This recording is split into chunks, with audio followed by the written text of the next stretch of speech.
দেখো অবস্থা পাগলের লাখান টানিয়া আইলাম কই আজকে স্কোটর গাড়ি ছাড়বো, ছাড়লে আমরা যাইতাম পারবো ইম্ফল। আইয়া দেখি রে বাবা যে উষার টোল পর্যন্ত লাইন আই গেছে।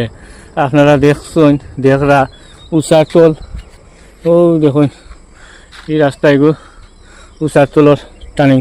তো ওখান থেকেও দেখুন অবস্থা যে পরিমাণের লাইন লাগছে, এটা তো দেখা যায় আজকে আর স্কোট ছাড়বার কোনো লাইনও নাই। আরও তো রবিবারে স্কোট ছাড়েও না।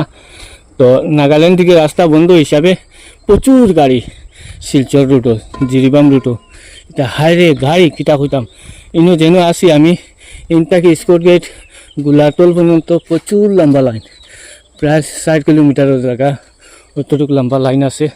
তবে এই লাইনটা এমন বেশি লম্বা হয়েছে খালি নাগাল্যান্ডের রাস্তা বন্ধ থাকার কারণে। তো ছাড়বো আজকে, আর ছাড়তো না। আমিও পাগলও লাগান টানিয়ে আইলাম ওই আজকে সকাল 6টার সময় স্কোট ছাড়ে, 6টার স্কোটে যাইম গিয়া। আর ছাড়বার কোনো লাইন নাই আজকে, আর ছাড়তেও নাই। আর কালকে ছাড়বো, একদিন সময় বইতে লাগবো। দেখুন শুনি আপনারা, এটা বর্তমানে উষার তল পর্যন্ত লাইন আইছে। এটা বহুতে চিনবা জানবা লাগে।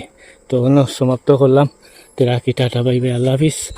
ভিডিওটা শেয়ার করি সবরে দেখার সুযোগ করে দিও, যেন ড্রাইভার অকল কী পরিমাণে কষ্ট করেন, কিলা কষ্টর মাঝে আসুন। তো বেশি করে শেয়ার করিয়া সবরে দেখার সুযোগ করে দিবা।